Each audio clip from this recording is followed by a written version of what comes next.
This week on the Movie Wire, we are doing something just a little different. This week, we are doing a family episode. We have two brand new family films to review, and once again, I will have my daughter Brooklyn to help give the kids' perspective. As we know, kids see movies in a whole different light, and we will end the show with a film just for parents to take a break from and maybe have a little bit of a date night. With that said, let's start the family episode of the Movie Wire. Enjoy the show.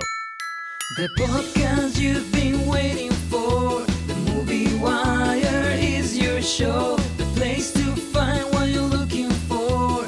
Movie lovers, the time has come. Justin Henson is your host, with very honest reviews and news. The best of movies and also the worst. Movie lovers, the time has come. The Movie Wire.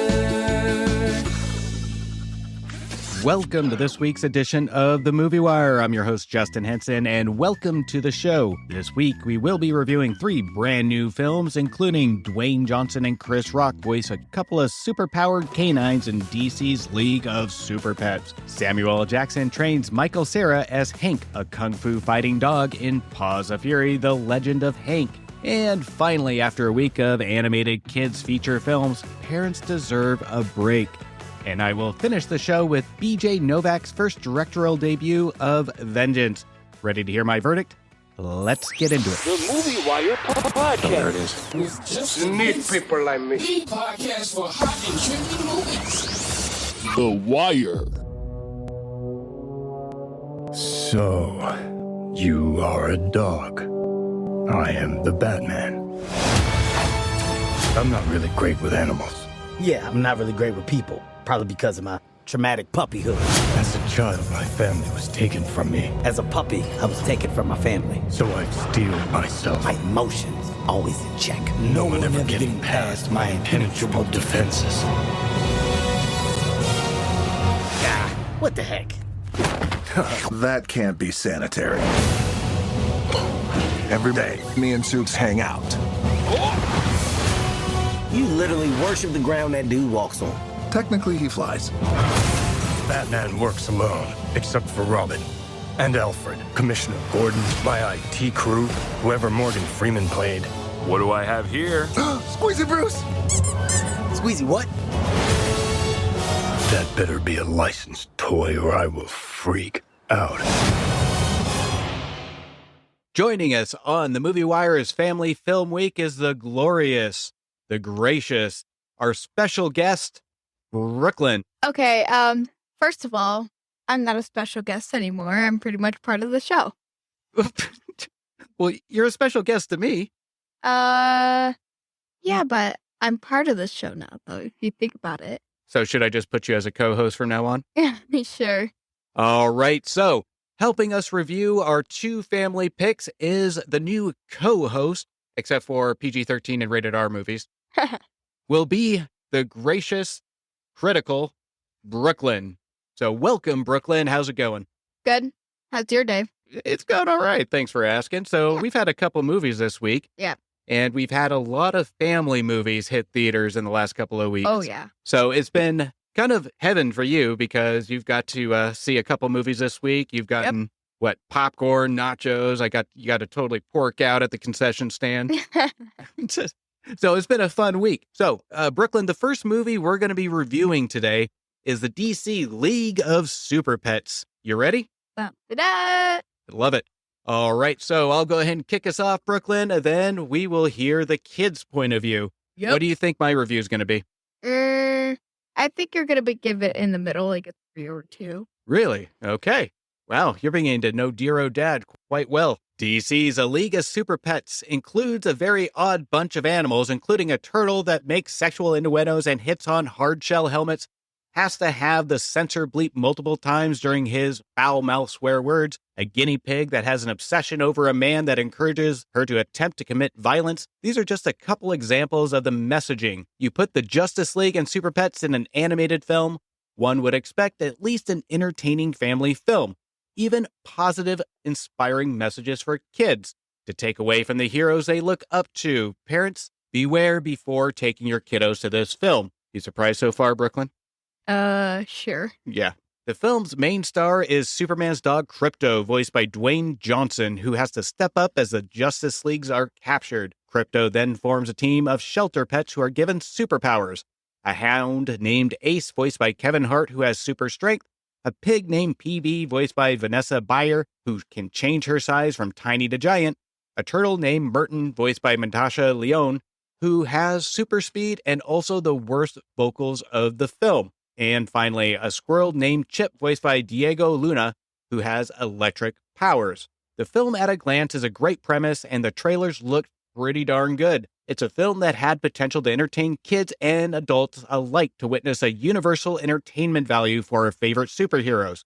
There are flash moments in this film that are good, don't get me wrong, but I will get into that a little bit later in the review. But the film acts as a marriage to filmgoers, nostalgic characters with some humor poking fun at the franchises. But at the end of the film, it's exactly what it is. A film driven by resilience of the characters on screen without any foundation or compound. The film's content has the making to inspire youngsters and entertain adults. Now, this is a brand that has potential to bring families together to a film that rarely everybody can agree to, that they want to see, and what the filmmakers do is take a great idea and turn it into mind-numbing fluff that tries to be edgy, but becomes something that parents at times might tilt their head at, along with something that won't age well. The film has a great material baseline, good DC-branded characters, and high potential. There are moments where this film has some good one-liners and chuckles, but it doesn't know when to stop when it's ahead. The film consistently throws jokes more targeted towards adults than kids, and hope the jokes land. The voice cast of League of Super Pets is absolutely spot on, and unlike some previous animated features, this film actually utilizes the star talent's voices, which show very little voice manipulation. They showcase the cast for their voices instead of just how their names look on a movie poster, with a special shout out to Keanu Reeves, who plays the best character of the film, Batman. The human voice cast of our beloved DC characters are also a great ensemble, featuring John Krasinski as Superman, Camila Jamil as Wonder Woman, Jermaine Clement as Aquaman, John Early as The Flash, and David Diggs as Cyborg, and a new film adaptation of Green Lantern voiced by Dasha Polanco. The entire voice cast does an adequate job in the film. Now, the problem isn't with the voice casting. The problem is with the comedic timing in an animated film. Now, most of the voice actors and actresses don't have the best experience when it comes to animated comedic timing. Kate McKinnon is our villain. Lulu is another standout. She's the one that absolutely nails the comic timing in this film. Her take on the character is a perfect match for the animation we see on screen, which makes the character easy to enjoy on screen. The animation we see isn't anything we haven't seen before and doesn't feature any moments of our eyes popping out and going, oh, that was cool. The animation is just okay. Don't expect anything really creative, engaging, or super. Get it? No, I do not. All right, I'll move on then. You won't find anything engaging on the screen when it comes to animation, which is disappointing given the mass animation talent in the film that have works from the Iron Giant all the way up to the Lego movies, which have completely different styles, but they both add something special to those individual movies. The problem lies with the direction of the film. The directors at the helm are Jared Stern, in which this is his first animated film that he has directed. And as a matter of fact, he's only directed one other motion picture, which is a Ho-Hum Happy Anniversary. And co-directing is Sam Levine, whom is also the first-time director for a major animated release, or any major release. With a brand this big and an enormous amount of filmmaking talent from the animation side that listed on the credit, it surprises me that they would take a gamble with these two with such beloved properties. If the studio is going to take a gamble on something this big in the film, I would have even thrown out the dice on some of the animators to help co-direct. That way they at least have some experience behind the wheel when it comes to the way an animation movie should look. Stern and Levine play it safe and give us a film that has a stellar voice cast that deliver the lines as expected to give us an average forgettable animated feature. The plus side that even though the jokes are more targeted towards teens and adults, the film will entertain kids just for the fact it has 2 hours of superheroes and 2 hours of animals. It's a win for a film to entertain kids, but as a parent, a word of caution. There are some things that might make a parent cringe their teeth at some point with the subject matter that I talked about earlier. some parents may want to visit the movie before taking their kids, or at least be ready to have a good old conversation about what they just saw, including the foul-mouthed turtle that needs to have a censor beep a few times in the film. The film isn't horrible and has some good moments between a superhero and his dog and the relationships they share, but I wanted to see more of this and less crude humor. But given such inspirational characters and the result they have on our youth, these characters have an opportunity to speak to our kids in a motivational, positive way and inspire us. But instead, the film gives us a negative feel that turns it into a focus. At the end of the film, I didn't feel inspired by our superheroes. I just had kind of a bad taste of negativity in my mouth. Now, I will say it is pretty cool seeing an animated superhero on screen poking fun at themselves, and that's when the jokes really land. It is an okay time at the movies with the family, but the film won't win any awards, and it will be lost among some better animated films in the coming years. I'm giving the DC League of Super Pets 2.5 stars. Wow. Wow. Just wow. You didn't like my review?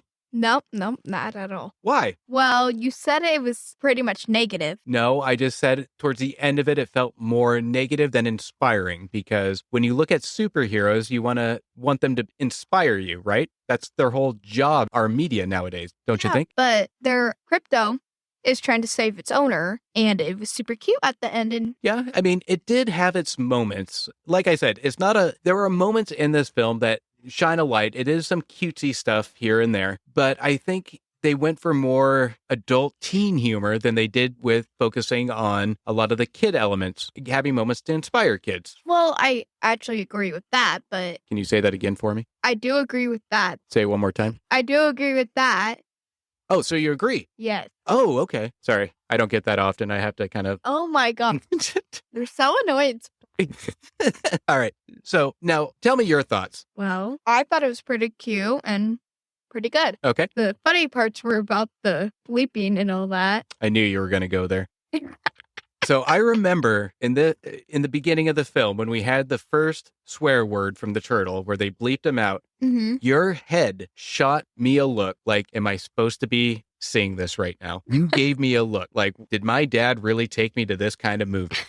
So I right then and there, I knew something was wrong about this movie when I have my daughter shoot me a look in the movie theater. I was like, whoa, I didn't expect that. That was my look. I believe my eyes got about as wide as I could get after hearing that. And to me, and again, you know, I'm very selective with movies Yeah. I take you to. Yes.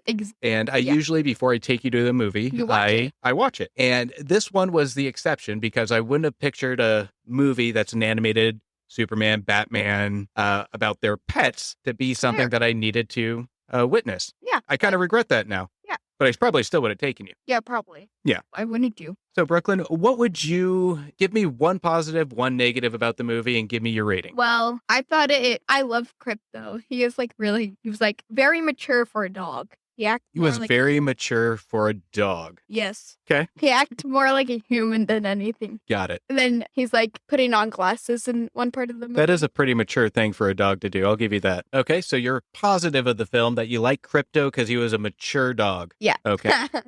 So what's something that the filmmakers could have done better with the film? I think they could have written the character Lulu better at the end. Okay. Because she kind of looked weird. And if you haven't seen the movie, you'll see what I mean. And she looked really weird. When I mean, she looked like... I like your descriptive words.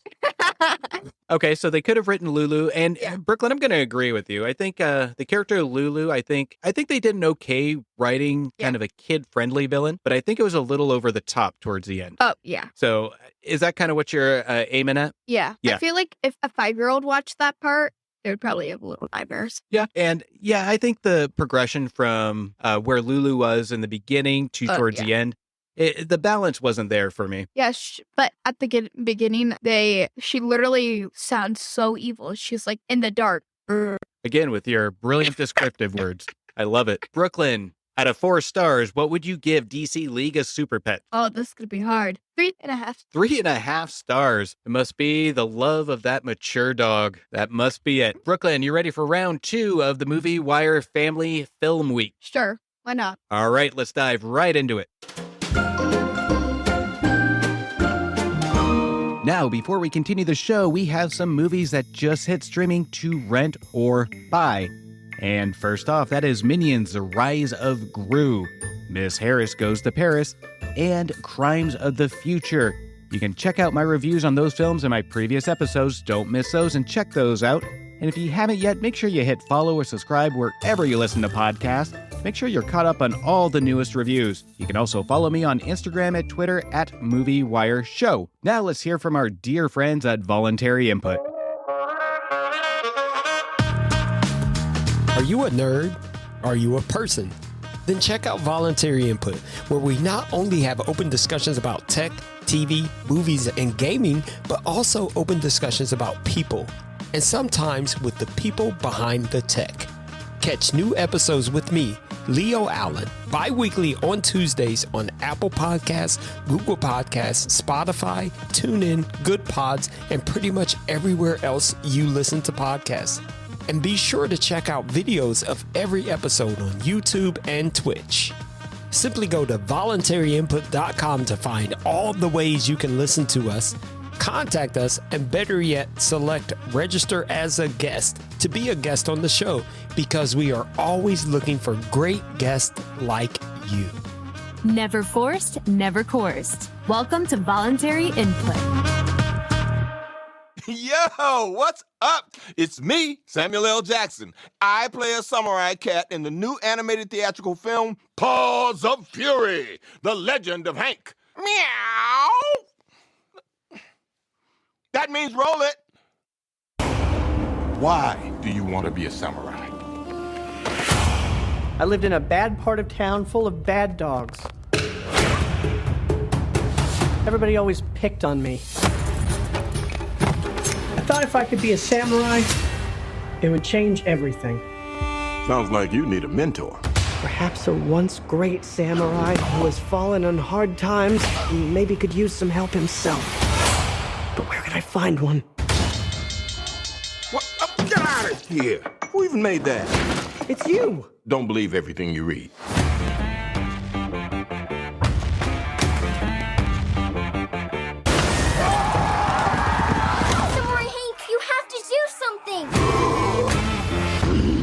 You're under arrest.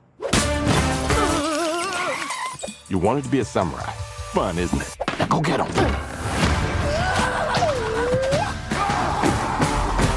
Oh! Get back out there.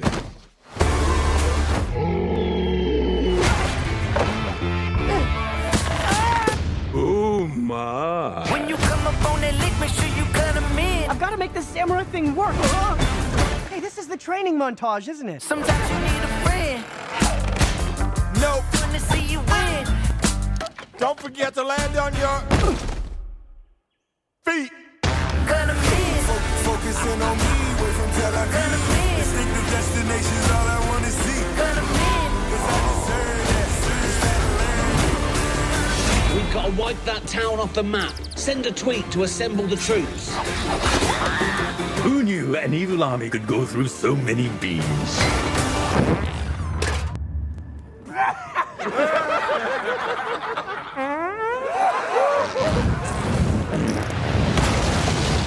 What the mother-father cocker-spaniel's going on here? Paws of Fury, The Legend of Hank. Time to finish this.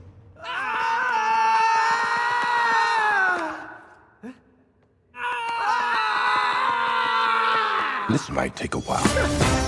There's a similarity to the filmmakers and the plot of Paws of Fury, The Legend of Hank. We have Hank, a lovable but ordinary dog voiced by Michael Cera, who's released from a barely executed sentence from the evil cat leader Ikeachu, voiced by Ricky Gervais, with the condition that he is to travel to a town that Ikeachu seeks to destroy for Hank to be its protector. There, Hank enlists the help of washed-up samurai Jimbo, voiced by Samuel L. Jackson, to train him to defeat the threats of Ikeachu. Now, what I mean by having similarities from the filmmakers of the plot, the film has 3 writers and 3 directors, with 1 veteran director and 1 veteran writer. The film was written by Ed Stone, Nate Hopper, and the legendary Mel Brooks.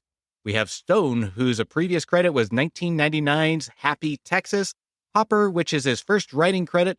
Then we have the great Mel Brooks, that I can spend an entire episode on his great writing efforts. But just to list a few: Spaceballs, Blazing Saddles, Young Frankenstein, History of the World, and my personal favorite, The Producers. Now let's look at the directors. Chris Bailey, who has mainly directed animated TV shows, including Kim Possible, Clerks the Animated Series, Mark Koiser, who's brand new to the director's seat, and finally, seasoned director Rob Minkoff, who's best known for directing the Disney classic The Lion King, Stuart Little, and Mr. Peabody and Sherman. It almost seems like this was a project for Mel Brooks to train and mentor some of the interns in the business. With the bloated creative team of 3 writers and directors, this is the only thing that makes sense to me, and the film plays like a class lesson. You can almost hear Mel Brooks at the end of the film ask the other writers and directors, "Now what did we learn?" The film kicks off with a promising first 30 minutes with some good humor, a pleasing soundtrack, and decent animation. The problems start to arise is when the writers try and jam-pack a lot of subtle jokes that only adults will get, and that's thanks to Mel Brooks. There's no complaints here. I love a Mel Brooks comedy. The film has Mel Brooks' signature humor all throughout it, and it plays like an animated toned-down Blazing Saddles. The film starts to bog down during the second and third act, where we see Hank mainly training, which seems to go on forever, and the little ones will start to lose their attention because nothing really happens during those scenes. Hank sets up this scene by saying, "Is this the training montage?" And me, I love my training montages, so I think we're going to get some cool pumped up music and some great training scenes to bring Hank and Jimbo's chemistry together. But the scene lets us down and decides to just show non-speaking actions with a boring soundtrack. The whole middle of the movie is full of good setups, but it always tends to let the audience down by doing nothing with it. The inexperienced animated creative team behind the helm shows their inexperience on how to entertain kids. They think that just because it's animated and they're animals, kids will watch it. It's almost an insult to how intelligent kids are today. The biggest win in the film is the voice talent. Samuel L. Jackson does an amazing job as Jimbo. Ricky Gervais as the villain is well cast and plays a subtle villain, as we saw him in The Muppets Most Wanted. Now, the only drawback to the voice cast is Michael Cera, whose voice just doesn't match the Hank the dog very well, and I couldn't place my finger on why. We have a low self-esteem, wimpy character that pretty much defines Michael Cera, but his voice is so bland it's hard to really get engaged with his character. It's almost like he's telling you a lullaby and you're about to fall asleep when he speaks. Paws of Fury, The Legend of Hank has a lot to offer for jokes if you're a fan of Mel Brooks humor. There are a lot of jokes that you can literally point out and say, Mel Brooks did that. The downfall is that this is a movie for kids, and other than some select fart jokes and physical humor, the movie doesn't act like it was targeted for kids. The film plays like a straight-to-Netflix animated film, where the animation is good in the beginning, and then at the end is pretty good. The film is entertaining in the beginning and entertaining at the end, but everything in between was a misfire. When it comes to the new writer Stone Hopper and the new directors Bailey and Koiser, I hope working alongside the great Mel Brooks and Rob Minkoff and reading the critic reviews, they took something away for their first attempt. But for a first attempt, it wasn't horrible. Paws of Fury, The Legend of Hank isn't awful.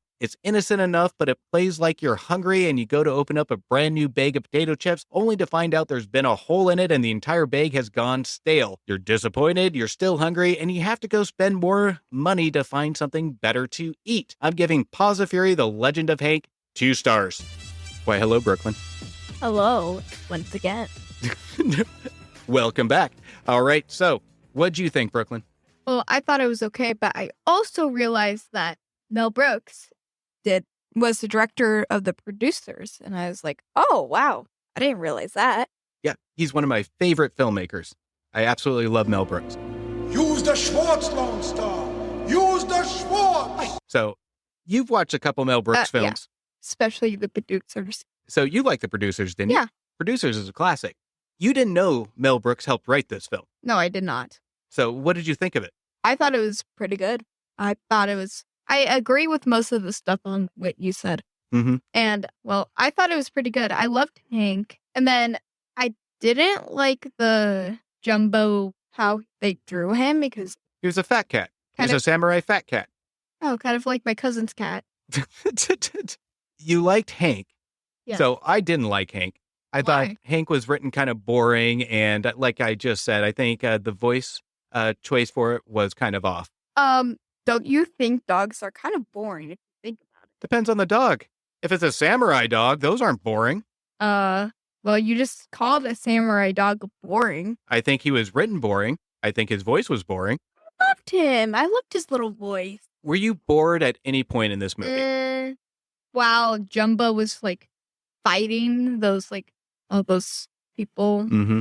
Why? That's so weird. So did you laugh during the movie? No. Did you? Pretty. Because the film was loaded with a lot of jokes. Did any of them appeal to you, or was it just kind of like they went over your head? They just went over my head, honestly. I think the Superhead jokes were way better. Do you think little kids would sit through this movie? It depends. They're little kids, maybe. But if you're like near my age, you would probably not like it as. So give me a positive, give me a negative, and give me your verdict, Brooklyn. Well, Hank is super cheerful, and I love that little baby cat I forgot her name. The white one. She was super cute. What do you think the filmmakers could have done better? Well, I think they could have made the Hank a little more cheerful and maybe a little more high-pitched or low-pitched. So you do agree with me, the voice was kind of off. Yeah, but I kind of like how he... You just admitted that I was right. Oh my gosh, I didn't say you're fully right. All I heard was, gee, Dad, I think you're absolutely right. Oh my God. Is 100% correct. I did not say 100%. So what would be your verdict on Paws of Fury, The Legend of Hank? Oh, I'd give it like a 2.5. 2.5? Okay, so we're pretty close on that review. Yeah. This one, I think kids will get bored with it. I think it's very cardboard cutout. It's very straight to streaming is where they should have gone with it. Obviously, I don't think this one should have been in theaters, but that's not to say, Mel Brooks, I still love you. I'm just very disappointed. You could have done better. That's right. But it's forgiving because we're going to go watch The Producers tonight. How about that? Sure. Absolutely. And maybe a little Blazing Saddles. Maybe we'll just have a Mel Brooks. Oh, wow. How about that? Put a sign up on our door. Oh, come inside. We're going to watch some movies by Mel Absolutely. Brooks. Everybody loves Mel Brooks. All right. With that said, Brooklyn, I want to thank you yet again for coming on to the show, spending some time with dear old Dad. Oh, my gosh. It's great quality time. I appreciate you. Well, if I want to talk about a movie, I'm going to have to do this podcast. So you can I want to tell everyone. With me anytime. Yeah, but it's kind of boring. I want to tell other people. Oh, well, that's a good attitude. Even though you don't want to talk to me about movies. Thanks. Oh, my gosh. Yeah. Anyway, we'll talk Mel Brooks after the show. But it is getting late. So if we're going to have our Mel Brooks marathon, you go brush your teeth and get ready.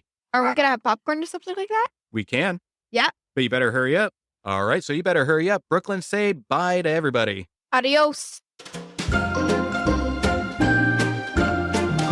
It's so hard to keep track and even have time to read all the trending topics on the web. Now there's a new app to help with all of those problems. Newsly is an audio app for iOS and Android. It picks up web articles about the most trending topics on the web at any given moment and reads them to you in a natural human voice. For the first time in the history of the internet, the entire web becomes listenable. Browse articles from topics you choose and start playing. You can follow any topic as specific as you like, from sports, science, to Bitcoin. You can even follow Kardashian. It will find you the latest articles and read them to you out loud. And guess what? They have podcasts as well. Explore trending podcasts from over 50 countries. The Movie Wire is now a featured podcast on the Newsly app. Download and use Newsly for free now. The link will be in the description of this episode. You can also use one of my promo codes that you will find in the description as well to get you a 1-month free premium subscription. Stop scrolling, start listening, download Newsly today. I have a story. Welcome to Texas. I have a story. Okay. I'm in West Texas, where this family just lost their daughter to an opiate overdose. Oh my God, I'm so sorry. It's okay, it's not someone I was close to. But you flew to Texas for it? Yes. It was a girl I hooked up with a few times. Her family thought that we were more serious than I did. I've heard so much about you. I've heard, yeah. Abilene just didn't die, she was murdered. What? And the two of us are going to avenge her death. So, as like a personal boundary, I don't avenge deaths. But here's what I can do. I'm gonna record everything that you think happened to Abilene. And we'll put it on a podcast, and we'll see where it leads. What evidence does he have that it was a murder? Nothing. And that's the story. What's this podcast about? A new American reality where people invent these conspiracies. You got deep state, pill pushers, cartels, the law. Because the truth is too hard to accept. My Prius exploded. Oh my God. What if you were driving a real car with gas and stuff? The problem isn't that these people aren't smart. The problem is that they are. How do you take your coffee? In the mouth? If you want people to open up to you, you gotta act like one of us. Who here is a diehard fan of the University of Texas? And who here is a fan of Texas Tech? What if she was murdered? This just keeps getting bigger and bigger. Looks like 2 pairs of Prince cowboy boots. Calling out an APB to find 2 men wearing cowboy boots? What happened to her? Why do you care so much? Why do you care so little? We're so lucky in you, Emily. I really don't know what you saw in me. Art sees art. Texas has a full murder. You can't solve something like this with a 45. It's the breakdown of society is what it is. Yes, ma'am. I think that's very wise. You're going to need a 12 gauge, a couple of ARs, Western automatic, and a sidearm for safety. Where are you right now? I'm in an Uber. Now, before I get into the review of this film, I feel like I have to take a moment to give some perspective. I did something I usually don't do before I record this show, and that is I read another review on this film. And my rule is to read reviews 2 weeks after the film releases and or after my show. On the way home from the film, my curiosity got the best of me, given the topics, conversations, and messaging of this film. On the way home, my cynical side came out. I thought to myself, how many reviews are going to be out there to solely give it a bad review based on the film's setting, which is in Texas? We have Texan characters, we have the topic of gun ownership, gun control, drug cartels, immigration. The film does not shy away from these topics. I recently read a review from a film critic in whom I respect and I read quite frequently, but I won't mention the name of this critic out of pure respect. This critic delivered a strongly bad review of this film solely on the basis that the film's writer, director, and star BJ Novak does not discuss how racist Texas is. He does not mention how racist Greg Abbott is, and doesn't even mention Trump. This was the sole basis to the negative review. Now, before I go on, let me share with you the plot. A radio host from New York, Ben, played by BJ Novak, attempts to solve a murder of a girl he hooked up with after a family thinks that he is her boyfriend. Ben travels down to a rural area of Texas to investigate the circumstances of her death solely and selfishly to create a podcast with the topic of people from Texas that create their own conspiracy narrative. The review I read sparked something within me. Not because of his opinion on politics, I can care less about that. Not because his heart wasn't in the right place due to the world we live in, but it sparked something that I don't stand for, and I have talked about before on this show, which is the importance of protecting creative content, censorship, and the art of filmmaking that has no place for political divide. Now, there is a difference between not liking the messaging or content or vision of the filmmakers, but to critique a movie solely based that it didn't help divide or put in your specific political narrative is not critiquing a movie. There is a difference between not liking the content, not liking the filmmaker's vision, and critiquing it, than just getting mad at a film for not showing hate towards a political group you don't agree with. To solely base a review on a film because it didn't bash or target an individual political party, didn't name drop or bash members of government to your liking, that is not film criticism. We go to the movies to hopefully enjoy a good story, be entertained, and appreciate and be grateful for what we are seeing on screen. I bring this up because if a professional film critic goes against his professionalism, encourages a poor reception of this film solely based on that it doesn't push political agenda, that it's the start of a flame of film censorship. The spark after reading this just ended with me shaking my head in disappointment and just thinking how sick I am of the feeling of why people have to treat political parties like they're their favorite local sports team. And we're about to get into the review, but I beg you to take your political views out of this film and solely view it for the messaging that BJ Novak is trying to portray. Now, this is a film that deserves film criticism, not political criticism.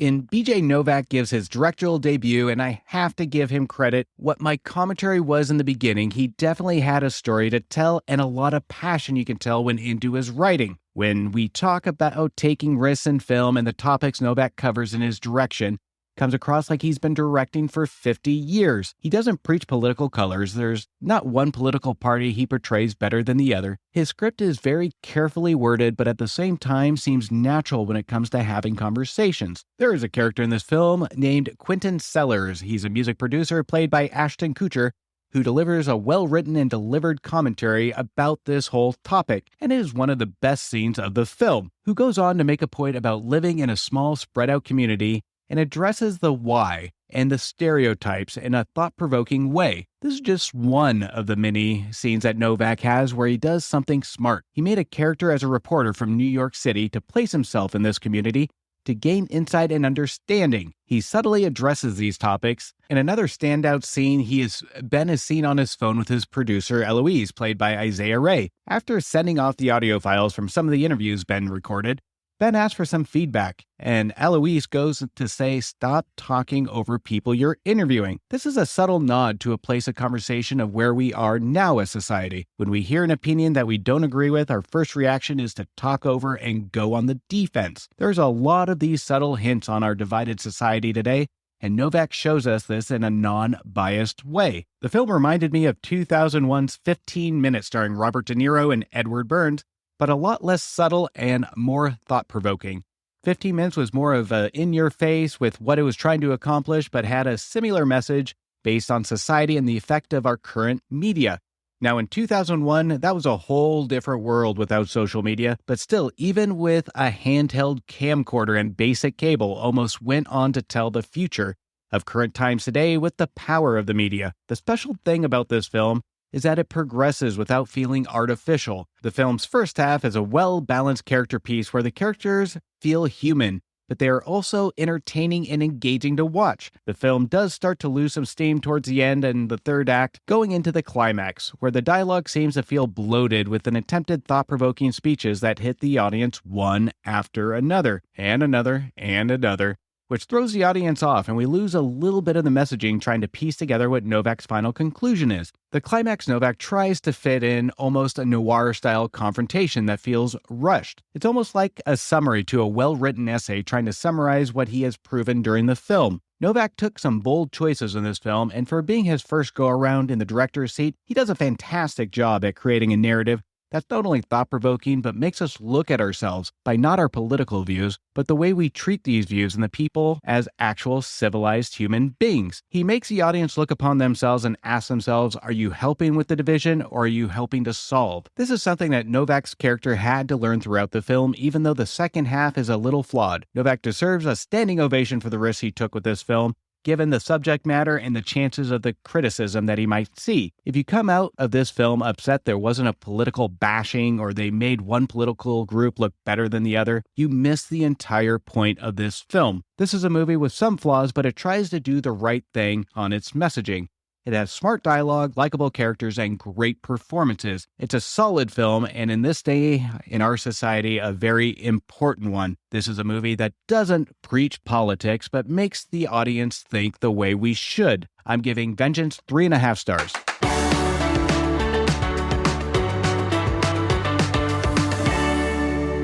And that's a cut on this week's edition of The Movie Wire. I want to thank Brooklyn yet again for taking the time out to spend time with dear old dad.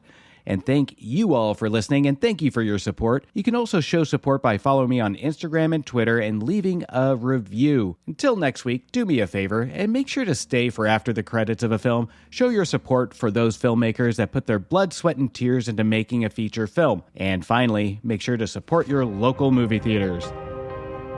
A verdict has been made on this episode of The Movie Wire by your host, Justin Henson. He thanks you for listening to the show. You can follow Justin on Instagram and Twitter at Movie Wire Show or visit his website, www.themoviewire.com. Oh, and don't forget to leave a review on Apple Podcasts and Spotify. I'm sure he'd love to hear from you. Until next time, we will see you at the movies.